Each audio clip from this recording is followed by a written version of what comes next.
സ്പേക്ക് അടിച്ച ലിപ്സ്റ്റിക്കൊക്കെ ഇട്ട് സുന്ദരിയായിട്ട് ഇന്ന് കുറച്ച് ഹാമറിൻ്റെ പർച്ചേസൊക്കെ ഉണ്ട്. അപ്പോൾ അതിനിറങ്ങുകയാണ്. അതിന് മുന്നേ ഞാനിപ്പോൾ നിങ്ങൾക്ക് കുറച്ച് കഴിയുമ്പോഴത്തേക്ക് എൻ്റെ മുടി കാണിച്ചു തരാം.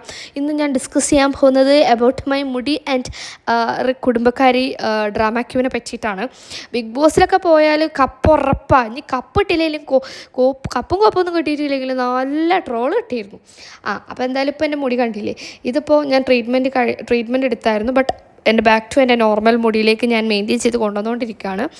അങ്ങനെ എന്താണെന്ന് വെച്ചിട്ടുണ്ടെങ്കിൽ എൻ്റെ മുടി എന്ന് പറഞ്ഞാൽ ഭയങ്കര കേൾ വേവ്സാണ്, ഭയങ്കരമായിട്ട് ടാങ്കിളൊക്കെ അടിക്കുന്ന അങ്ങനത്തെ ഒരു മുടിയായിരുന്നു എൻ്റേത് ആദ്യം.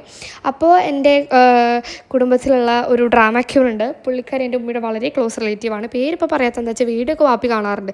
പേര് പറഞ്ഞാൽ ചിലപ്പോൾ പുള്ളി ചവിട്ടി പുറത്താക്കും. അതുകൊണ്ട് തന്നെ ബിവെയർ ഓഫ് ഡാഡി. ഞാനിപ്പോൾ ആളുടെ പേര് ഞാൻ മെൻഷൻ ചെയ്തില്ല, പക്ഷെ പുള്ളി പറയുന്നു, അയ്യോ ആരുടെ മുടിയാ ഇത്, കാപ്പിരിക്കോഴിയുടെ കൂട്ടി ഇരിക്കുക, അല്ലെങ്കിൽ എന്തുവാ ഇത്, നമ്മുടെ കുടുംബത്തിൽ ആർക്കും ഇങ്ങനത്തെ മുടിയില്ല, തേനീച്ചക്കൂടാണോ ഇത് എങ്ങനെ നോക്കും എൻ്റെ വയലത്തേന്ന് ചോദിക്കും എൻ്റെ ഉമ്മയോട്. അങ്ങനെ എൻ്റെ ഉമ്മയാണെങ്കിൽ വളരെ കഷ്ടപ്പെട്ട് എണ്ണയൊക്കെ മെയിൻറ്റെയിൻ ചെയ്ത് കൊണ്ടുപോയിരുന്നു എൻ്റെ മുടി.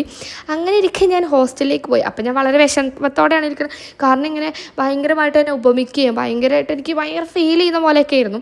പിന്നെ മുടി ഇങ്ങനെ ഇരിക്കുകയാണല്ലോ, ഒരു ഹെയർ സ്റ്റൈലൊന്നും പറ്റില്ല. അങ്ങനെ ഇരുന്നപ്പോൾ ഹോസ്റ്റലിൽ ചെന്ന് മുടി ചന്നം പിന്നായി കഴിഞ്ഞപ്പോഴത്തേക്ക് ഞാനങ്ങ് തീരുമാനിച്ചു ഒരു ട്രീറ്റ്മെൻറ്റ് എടുത്തൊരു മേക്ക് ഓവറിലേക്ക് പോകാമെന്ന്. അപ്പോൾ ഇപ്പോൾ ഇത്രയും പറഞ്ഞ ആ സ്ത്രീയെ നിങ്ങൾക്ക് മനസ്സിലായില്ലേ, ആ ഡ്രാമ ക്യൂൻ അവിടെ നിൽക്കട്ടെ.